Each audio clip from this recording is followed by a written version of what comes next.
nonton di Suku Fuku yuk. Echa-chan, ceritain anime kesukaan kamu. Ike Ikuzo.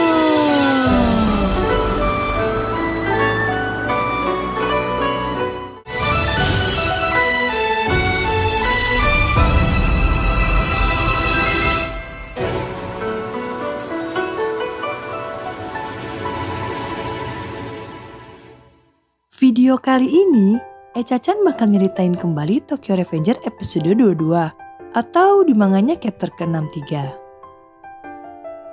Di episode sebelumnya, Maiki menanyakan Takemichi, dari mana ia menemukan jimat yang jatuh saat Takemichi melempar jaket ke arah atas.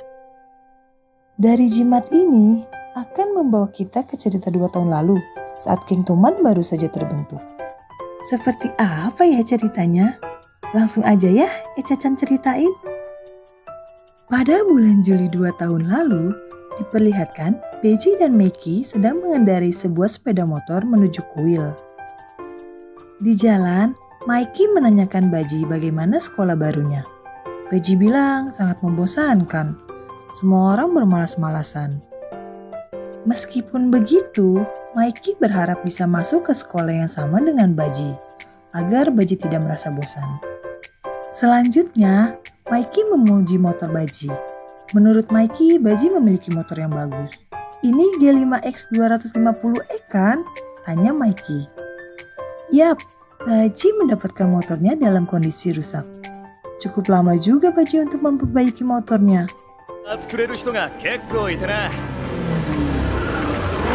Baji bilang motornya yang terbaik di Tokyo. Apa yang terbaik di Tokyo? Draken datang dengan motornya. Zipperku ini nih yang terbaik di seluruh Jepang. Yo, jangan sombong dulu bre. Omongannya barusan tidak bisa kubiarkan. Impuls cantikku ini nomor 1 di dunia. Ucap Mitsuya yang berumur 13 tahun. Jangan banyak bacot. Kazutora mengatakan kalau motor kalian di dunia saja bukan tanda-tanda bagus. Roket milikku paling bagus di seluruh alam semesta. Mereka berempat pun saling berdebat tentang motor mereka masing-masing. Terkecuali Maiki. Ia memilih untuk bobo cantik. Saat sedang asik berdebat, Pacin sambil ngegas motornya dari belakang menyalip dan berkata, GBX 400F kula yang terbaik. Entahlah, mau terbaik di dunia ataupun di alam semesta, aku hanya orang bodoh. Sudah cukup bicara omong kosongnya. Pacin pun mengajak mereka balapan sampai ke kuil. Suasana pun semakin seru akibat kelakuan Pacin yang ngajakin balapan. Tunggu Pak, kau curang. Berhenti, berpikir logis lah bajingan. Gas lah anjir. Yang terakhir sampai kuil dapat hukuman. Maiki lagi-lagi masih bobo cantik, sehingga harus digendong Baji naiki tangga untuk sampai ke kuil. Draken, Mitsuya, Pacin, dan Kazutora pun sudah sampai duluan di kuil. Siapa nih yang kalau udah tidur kayak Maiki? Mau ada hujan badai, gak bakal bangun kalau belum kenyang tidurnya. Akhirnya Maiki pun bangun dari tidurnya. Draken mengatakan pada Maiki, bukankah ada sesuatu yang mau kau sampaikan Maiki? Maiki pun berbicara tentang anggota geng motor Black Dragon yang usianya 3 tahun di atas mereka. Baji bercerita kepada Maiki bahwa Kazutora telah melawan Black Dragon seorang diri. Mitsuya pun sepertinya tidak percaya kalau Kazutora melawan geng motor Black Dragon. Ternyata memang benar kata Pacin. Kazutora tinggal di lingkungan Black Dragon. Di pertemuan kali ini, Maiki merencanakan untuk melawan Black Dragon. Karena itu, Maiki membutuhkan alasan untuk melawan mereka. Karena Black Dragon merupakan geng raksasa. Di sini Baji memberikan ide dan mengajak untuk membuat geng sendiri. Ide bagus, kedengarannya menyenangkan, ucap Draken. Tak sampai di situ, Baji rupanya juga sudah menentukan jabatan masing-masing di dalam geng yang akan dibentuk. Pemimpin kita yang terkuat dan sombong di seluruh alam semesta, Maiki. Draken menjadi wakil ketua yang bisa diandalkan. Mitsuya sebagai mediator yang akan memimpin pasukan elit. Pacin yang kuat akan membawa bendera kita. Baji dan Kazutora pun akan membentuk unit penyerangan. Tapi Kazutora ragu, bisakah kita semudah itu membuat geng? Belum sempat dijawab, Maiki sudah memiliki ide untuk nama gengnya. Baji pun penasaran, apa nama gengnya? Geng Tokyo Manjiro. Emang pede banget ya Maiki. Manjiro diambil dari nama belakangnya Maiki, Sano Manjiro. Semuanya serempak bilang, jelek. Semuanya pun sepakat untuk menyampingkan nama geng. Yang terpenting sekarang, sudah memiliki alasan untuk bertarung dengan geng Black Dragon. Maiki pun tertunduk lesu. Tidak ada yang menyetujui nama gengnya.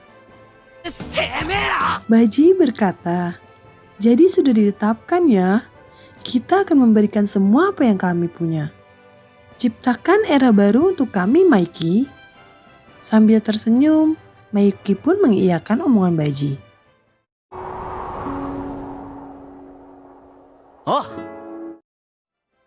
Lalu Maiki menanyakan kepada Baji, geng macam apa yang kamu inginkan?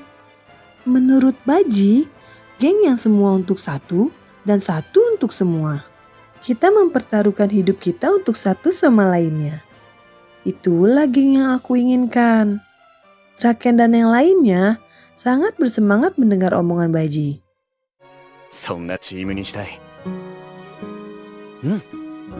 Baiklah, sebagai perayaan, ayo kita beli beberapa jimat, ucap Pachin.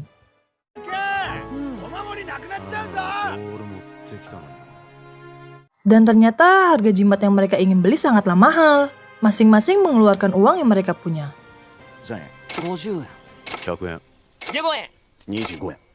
Pachin berkata, seriusan tidak ada yang bisa membeli jimat tersebut. Tapi kalau kita patungan kita bisa beli satu kan? Semua pun terkejut dengan omongan Draken. Wah, akhirnya mereka pun bisa membeli satu jimat. Kemudian jimat tersebut diserahkan oleh Maiki kepada Baji. Semua orang setuju karena Bajilah yang pertama kali menyarankan untuk membentuk geng.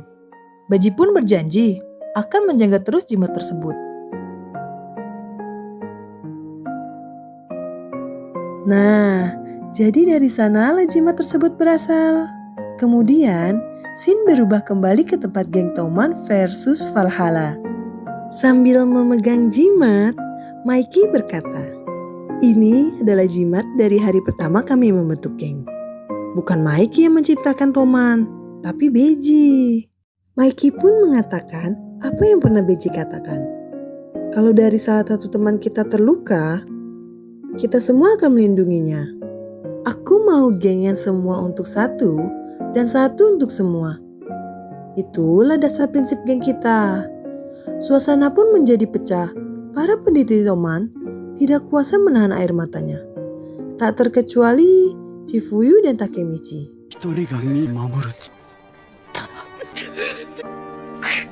Sambil menangis, Takemichi berkata, Baji-kun bertarung sendirian selama ini untuk menepati janjinya yang sudah dibuat hari itu. Maiki pun tersadar dari Dark Influence atau sisi gelapnya. Maafkan aku, Baji. Setelah Maiki sadar, tak lama suara sirine polisi pun terdengar. Orang-orang yang ada di sana pun segera untuk meninggalkan tempat tersebut. Terkecuali Kazutora. Ia ingin tetap tinggal bersama dengan Baji. Kazutora merasa sangat bersalah dan mau bertanggung jawab atas kematian Baji.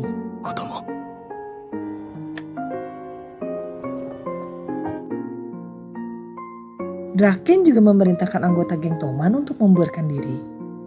Sebelum ditinggalkan Maiki, Kazutora mengatakan kalau ia akan meminta Maiki untuk mengampuninya. Kazutora akan menanggung kematian Shinjiro-kun dan Baji-san di atas pundaknya. Ia menundukkan kepalanya kepada Maiki. Maiki sudah tidak bisa berkata apa-apa lagi. Maiki sepertinya juga merasa bersalah karena sempat ingin membunuh Kazutora. Seluruh anggota geng Toman pun pergi meninggalkan tempat tersebut.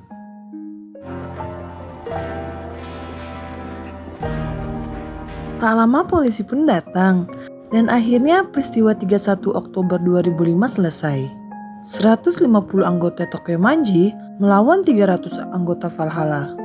Pemenang dari konflik tak terduga ini adalah geng Tokyomanji. Juga terdapat 1 kematian dan 1 yang ditahan. Akhir dari pertarungan tragis ini juga dikenalkan sebagai Halloween berdarah. Scene maju ke 2 minggu setelah peristiwa Halloween berdarah. Di sini diperlihatkan Shifuyu sedang berdoa di depan makam Baji. Shifuyu mengingat kembali awal mula dia bertemu dengan Baji-san. Baji dan Shifuyu sangat menyukai salah satu makanan Jepang, yaitu peyong yakisoba. Shifuyu pun membawakannya untuk Baji. Kubelikan 1 bungkus seperti yang kujanjikan, setengahnya untukmu. Setelah mengatakan hal tersebut, Shifuyu mengingat kembali masa lalunya ketika ia baru mulai masuk sekolah. Saat upacara penerimaan siswa baru, ia malah menghajar kakak kelasnya. Shifuyu memutuskan untuk tidak berbicara sopan karena ia merasa paling jago di sekolahnya.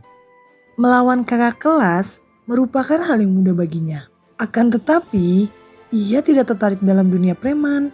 Menurutnya, preman generasi di atasnya hanyalah orang-orang norak yang tidak populer. Sampai akhirnya ada kabar dari bawahan Shifuyu yang katanya di kelas 3 ada 3 orang yang tinggal kelas. Bawahan Shifuyu menganggap bahwa orang yang tinggal kelas itu merupakan berandalan yang berbahaya. Shifuyu pun memutuskan untuk memberi pelajaran kepada orang yang tinggal kelas tersebut sebelum belagu. Saat sampai di kelas 3, Shifuyu terkejut melihat orang tersebut. Baji saat itu hanyalah orang yang dengan kamus tebal, berkacamata dan berambut klimis. Shifuyu menanyakan ketiga anak buahnya, kenapa orang seperti dia bisa tinggal kelas? Anak buahnya yang kompor pun mengatakan, aku bertaruh 100 yen kalau dia jadi kacung dan mogok sekolah. Aku bertaruh 100 yen kalau dia mau mengurung diri. Aku pun bertaruh 100 yen kalau dia tidak suka sekolah. Sepulang sekolah, Shifuyu kembali menyamperin Baji di kelasnya. Di sana Baji seorang diri dan terlihat sibuk dengan kamusnya. Kemudian Shifuyu duduk di depan Baji dan memperkenalkan dirinya. Oi maniak belajar. Shifuyu memberitahu Baji kalau tulisan dia buat itu salah. Padahal kau salah menulis huruf, tapi kenapa pakaianmu begitu? Tanya Shifuyu. Baji bilang ia tidak bisa begini terus.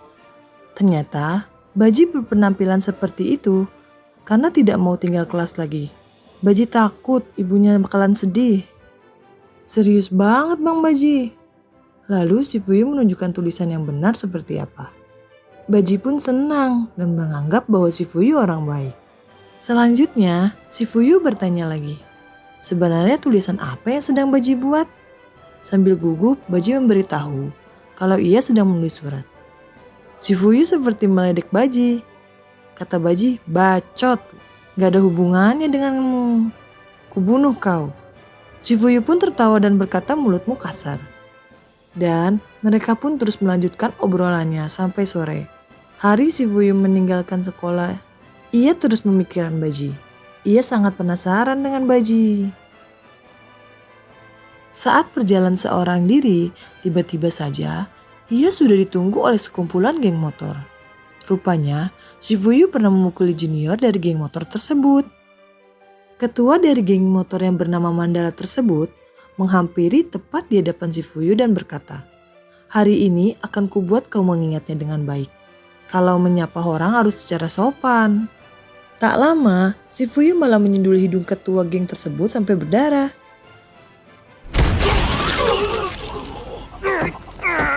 Aduh, maaf, niatku hanya menyapa, tapi malah kejedot. Bukannya takut Shifuyu, malah manas-manasin geng tersebut. Menurutnya, geng motor tersebut norak, karena mainnya keroyokan. Baku hantam pun dimulai. Di awal, Shifuyu bisa mengatasi mereka semua. Tapi, lama-kelamaan, stamina Shifuyu pun mulai habis dan babak belur dikeroyok anak buah geng motor tersebut. Sial, terlalu berat bagiku bila sendirian. Sampai akhirnya, ketua geng tersebut mengambil tongkat kayu dan ingin memecahkan kepala Shifuyu. Disinilah Baji datang dari arah belakang ketua geng Mandala. Mengeroyok satu orang, terus pakai senjata. Norak banget. Sambil diangkat berah bajunya, Baji berkata, sebagai rasa terima kasih Baji meminta si Fuyu agar ikut serta menghajar geng tersebut. Si Fuyu sempat khawatir karena Baji berpenampilan seperti itu dan tidak bisa berkelahi. Akan tetapi, Baji bisa menghajar ketua geng tersebut hanya dengan sekali pukulan. Si Fuyu terkejut dibuatnya. Hah? Siapa kau sebenarnya? Baji kemudian melepas kacamata dan ikat rambutnya lalu mengatakan, Geng Tokyo Manji, Kapten Divisi Pertama, namaku Baji Keisuke. Lalu Baji menghajar seluruh anggota geng Mandala sampai rata sampai tidak sempat recall. Dengar baik-baik ya, kalau seolah seorang temanku dihajar, aku akan berusaha sekuat mungkin untuk menghancurkan tim itu. Ingat itu baik-baik, dia itu temanku. Kalau kau mau macam-macam lagi, akan kuhancurkan kalian sepenuhnya. Mereka pun lari akibat perkataan Baji. Setelah kejadian tersebut selesai, sambil tersenyum, Baji menanyakan si Fuyu, apakah kau suka mie peong? Si Fuyu sangat berkesan dengan Baji. Untuk pertama kalinya, si Fuyu berkata dengan sopan pada Baji. Dan ternyata, Baji dan si Fuyu tinggal di apartemen yang sama. Sesampainya di apartemen Baji, ibu Baji berkata mie peong hanyalah ada satu. Dari sinilah Baji mengajak untuk makan mie peong setengah-setengah. Setelah itu, Shin kembali ke pemakaman Baji. Si Fuyu tak bisa menahan air matanya. Baji-san berkata terima kasih. Ini gak adil banget. Dari sekarang, aku harus berbuat apa? Si Fuyu salah satu orang yang sangat kehilangan Baji. Sementara itu, Draken dan Takemichi sedang berada di pusat tahanan Tokyo. Mereka berdua sedang menengok Kazutora. Kazutora berkata bahwa ia akan menerima hukuman selama 10 tahun. Ia berjanji tidak akan lari lagi dan siap menjalani rehabilitas dengan baik. Semua ini berkat Baji-san yang rela mengorbankan nyawanya untuk teman-temannya.